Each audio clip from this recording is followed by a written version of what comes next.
Hi friends, IPL 2024 అతి త్వరలో అంటే రేపే స్టార్ట్ కాబోతుంది. And sun rise Hyderabad Kolkata knight riders match ఎల్లుండి ఉంది, 23rd నాడు ఉంది. మీకు తెలుసా విషయం. And already sun rise Hyderabad కోల్కతాకు రీచ్ అయిపోయింది. సో వాళ్ళు అక్కడ చేరుకున్నారు, అక్కడే ప్రాక్టీస్ చేస్తారు. అండ్ ఇప్పుడైతే రెండు టీంలో గెలిచే ఛాన్స్ ఉన్న టీం ఏదనేది ఇప్పుడు మనం చూద్దాం. అండ్ ఇంపార్టెంట్ అప్డేట్స్ అయితే వీడియోలో ఉంటాయి. వీడియోని లైక్ చేయండి. అండ్ ఏ టీం స్ట్రాంగ్గా ఉంది ఏ డిపార్ట్మెంట్లో అనేది కామెంట్ చేయండి, సబ్స్క్రైబ్ చేసుకోండి.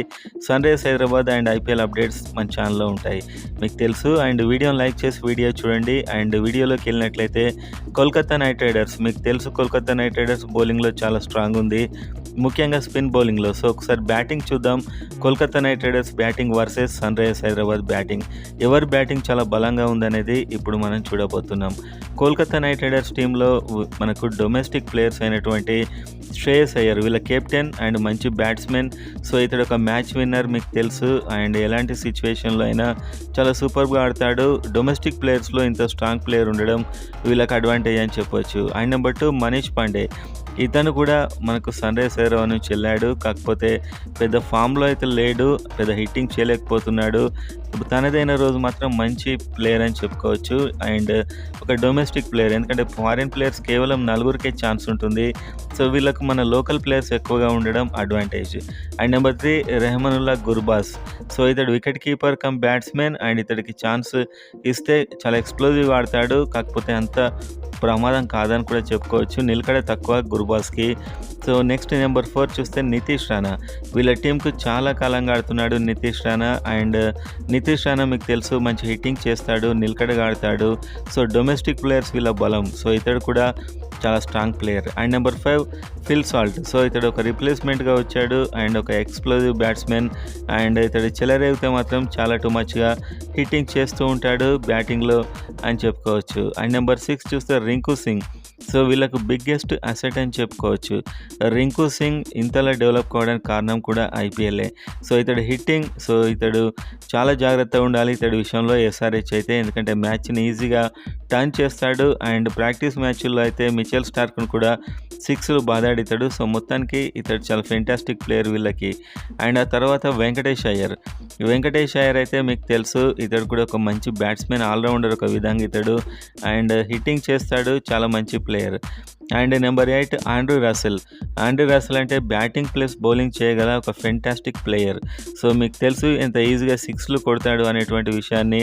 సో ఇతని విషయంలో కూడా సన్ రైజ్ హైదరాబాద్ చాలా జాగ్రత్తగా ఉంటే బెస్ట్. సో మీరు చూస్తే డొమెస్టిక్ ప్లేయర్స్ చాలా స్ట్రాంగ్గా ఉన్నారు.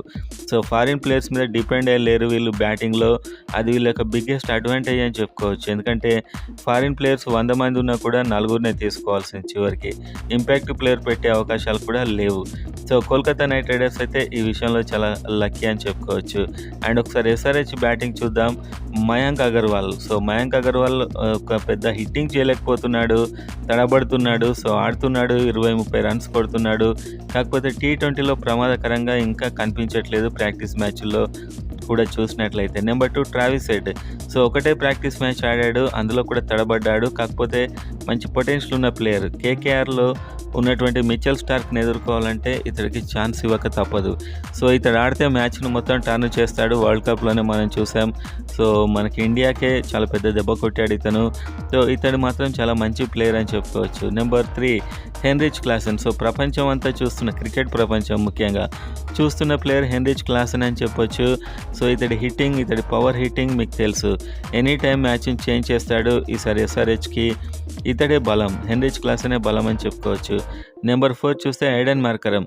నిలకడగా ఆడతాడు, ఫాస్ట్ స్పిన్ సంబంధం లేకుండా ఆడతాడు, 6లు కొట్టగలడు, 4లు కొట్టగలడు, ఒక కంప్లీట్ బ్యాట్స్మెన్. సో ఇతడు చాలా అడ్వాంటేజ్. సో ఎస్ఆర్హెచ్ ఏంటంటే డొమెస్టిక్ ప్లేయర్స్ కన్నా ఫారిన్ ప్లేయర్స్ స్ట్రాంగ్ ఉన్నారు బ్యాటింగ్లో. ఇది ఒకటే వచ్చినటువంటి సమస్య. డొమెస్టిక్లో ఈ ప్లేయర్ నిలకడగా ఆడతాడని చెప్పడానికి ఒకరు కూడా లేరు. అండ్ నెక్స్ట్ మనం చూసినట్లయితే రాహుల్ త్రిపాఠి. సో ఎస్ఆర్హెచ్కున్న strongest domestic player Rahul Tripathi. So ఇతడితో వచ్చిన ప్రాబ్లం ఏంటంటే ఎప్పుడేలా ఆడతాడో తెలియదు. సో కన్ఫ్యూజ్ అవుతుంటాడు, గాబరా పడుతుంటాడు అని పేరు కూడా ఉంది ఇతనికి. సో మొత్తానికి హిట్టింగ్ మాత్రం ఫెంటాస్టిక్గా ఉంటుంది, కానీ నీళ్ళకి ఎప్పుడు ఎలా అవుట్ అవుతాడో అర్థం కాని విధంగా ఉంటుంది. అవసరం లేని దగ్గర రివర్స్ స్వీప్ ఆడి, స్విచ్ హిట్ ఆడి రకరకాలుగా అవుట్ అవుతుంటాడు, కాకపోతే పొటెన్షియల్ ఉన్నటువంటి ప్లేయర్. అండ్ నెంబర్ 6 చూస్తే Glenn Philip. So sun sunrise హైదరాబాద్‌లో ఉన్నటువంటి ఒక స్ట్రాంగ్ ప్లేయర్ ఇతను. ఇతడికి ఎక్కువ అవకాశాలు రావు. కాకపోతే ఇతడు రెగ్యులర్‌గా ప్రతి మ్యాచ్ ఆడిస్తే మాత్రం వండర్స్ చేస్తాడు. ఒక 5, 6 ఓవర్స్ క్రీజ్‌లో ఉన్నా కూడా ఇతడు ఒక 30, 40 కొట్టి వెళ్ళిపోతాడు. టీ20కి కావాల్సింది కూడా అదే. అండ్ ఒక మంచి ఆఫ్ స్పిన్ బౌలింగ్ కూడా ఏస్తాడు. సో ఇతడు ఉంటే చాలా best. And next number 7 Abhishek Sharma. Practice మ్యాచ్‌లో అయితే అదరగొట్టాడు. మిడిల్ చేశాడు. ఎలాంటి కన్‌ఫ్యూజ్ లేకుండా బ్యాటింగ్ చేశాడు. సో డొమెస్టిక్ ప్లేయర్‌లో ఇప్పుడు ఇతను చాలా ప్రామిసింగ్‌గా కనిపిస్తున్న ప్లేయర్ ఇతడు. సో ఇతడి మీద హోప్స్ అయితే ఉంటాయి సన్‌రైజర్స్ హైదరాబాద్‌కి అని చెప్పొచ్చు. And next number 8 Anmol Preet Singh. Anmol Preet Singh కూడా ఒక సూపర్ ఫాస్ట్‌గా ఆడే ప్లేయర్ అండ్ హిట్టింగ్ చేస్తాడు. ప్రాక్టీస్ మ్యాచ్‌లో ఇతడు ఎక్కువ కనిపించలేదు. కాకపోతే సన్‌రైజర్స్ హైదరాబాద్‌కు ఉన్నటువంటి మంచి ఓపెనర్ ఇతను. సో ఇతడికి ఎక్కువ అవకాశాలు కూడా రావు అని నేనైతే అనుకుంటున్నాను ఈసారి. సో రెండు టీంల బ్యాటింగ్‌ని అయితే పరిశీలిస్తే Kolkata knight riders domestic player చాలా స్ట్రాంగ్‌గా ఉన్నారు.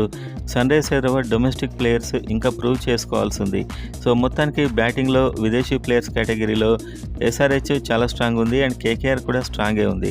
అండ్ ఈ విధంగా అయితే మనం కాస్త నేమ్ ఉన్న ప్లేయర్స్ గురించి అయితే చెప్పుకున్నాం. ఇప్పుడు బ్యాటింగ్‌లో మీరు ఎవరు బాగుందనుకుంటున్నారు ఈ అనాలిసిస్ చూశాక?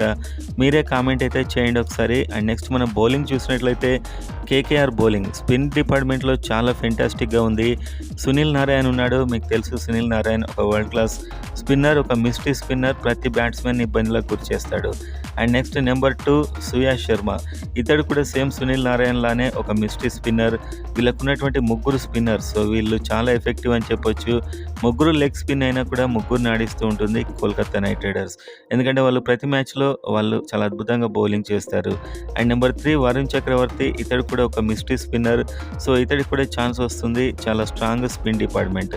అండ్ వీళ్ళందరూ ఉండగా వీళ్ళు ముజీబుర్ రెహమాన్‌ను కొన్నారు. ఆఫ్ఘనిస్తాన్ సంబంధించినటువంటి ప్లేయర్.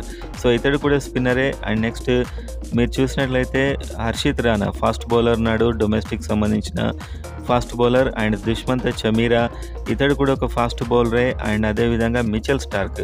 సో మిచెల్ స్టార్క్ అయితే విదేశీ బౌలర్స్ కేటగిరీలో ఫెంటాస్టిక్ స్పీడ్ స్టార్ అని చెప్పుకోవచ్చు. And number 8 Gus Atkinson. So ఇతను కూడా ఒక fast bowler. So fast bowling డిపార్ట్మెంట్లో ఈ టీం విదేశీ ప్లేయర్స్ మీద ఆధారపడుతుంది. సో విదేశీ ప్లేయర్స్ వీళ్ళకు మెయిన్ బలం అని చెప్పొచ్చు. మెయిన్గా Mitchell Starc and Atkinson. And అదేవిధంగా మీరు చూస్తే సకీబ్ హుస్సేన్ అనే ఒక యంగ్ బౌలర్. సో ఇతడు కూడా చాలా బాగా బౌలింగ్ చేస్తున్నాడు. సో మొత్తానికి Kolkata knight riders spin department and fast bowler Mitchell Starc, Sakib Hussain చాలా బ్యాలెన్స్డ్గా ఉంది బౌలింగ్ అని చెప్పుకోవచ్చు. బ్యాటింగ్ అండ్ బౌలింగ్ రెండు బ్యాలెన్స్డ్గానే ఉన్నాయి కోల్కతా నైట్ రైడర్స్కి. అండ్ ఎస్ఆర్హెచ్ చూసినట్లయితే వనిందు అసరంగా. సో మంచి ప్లేయర్, బ్యాటింగ్ చేస్తాడు, బౌలింగ్ చేస్తాడు, మిస్టరీ స్పిన్నర్. సో ఇతడికి మనకు బ్యాటింగ్లోనే విదేశీ ప్లేయర్స్ని తీసుకోవాల్సి వస్తుంది కాబట్టి ప్లస్ అనుమానం. అండ్ నెంబర్ 2 చూస్తే మయాంక్ మార్కండే ఒక young mystery spinner, leg spinner మెయిన్గా ఇతడు. సో ఇతని తీసుకుంటే బాగానే ఉంటుంది అండ్ చాలా ఎఫెక్టివ్ బౌలర్ అని కూడా చెప్పుకోవచ్చు. అండ్ పోయిన సీజన్లో అయితే చివరికి ఇతన్ని బెంచ్ మీదనే కూర్చోబెట్టారు. నెంబర్ 3 షాబాద్ అహ్మద్. ఈసారి చాలామంది ఫ్యాన్స్ ఆసక్తిగా ఎదురు చూసే ప్లేయర్ షాబాద్ అహ్మద్ అని చెప్పొచ్చు. బౌలింగ్ చాలా లైన్ అండ్ లెంత్తో వేస్తున్నాడు. బ్యాటింగ్ కూడా అవలీలగా 4లు 6లు కొడుతున్నాడు. And next Washington Sundar. So మనకి ఎస్ఆర్హెచ్‌కి సంబంధించిన మిస్టరీ బౌలర్ కాదు ఇతడు, మిస్టరీ ప్లేయర్. ఎందుకంటే ఎప్పుడు ఆడతాడో తెలీదు. ఇంతవరకు మనకు సంతృప్తినిచ్చే ఆట అయితే ఆడలేదు. ఈసారి ఆడతాడని ఆశిద్దాం. స్పిన్ డిపార్ట్మెంట్ అండ్ అదేవిధంగా ఒక బ్యాట్స్‌మెన్ కూడా అంటారు. చూడాలి ఈసారి. అండ్ నెక్స్ట్ మీరు చూస్తే భువనేశ్వర్ కుమార్. మనకి ఎస్ఆర్హెచ్‌లో ఖచ్చితంగా నమ్మదగ్గ బౌలర్ అయితే భువనేశ్వర్ కుమార్. ప్రాక్టీస్ మ్యాచ్‌లో కూడా చాలా బాగా ఆడాడు. And number 6 Natarajan.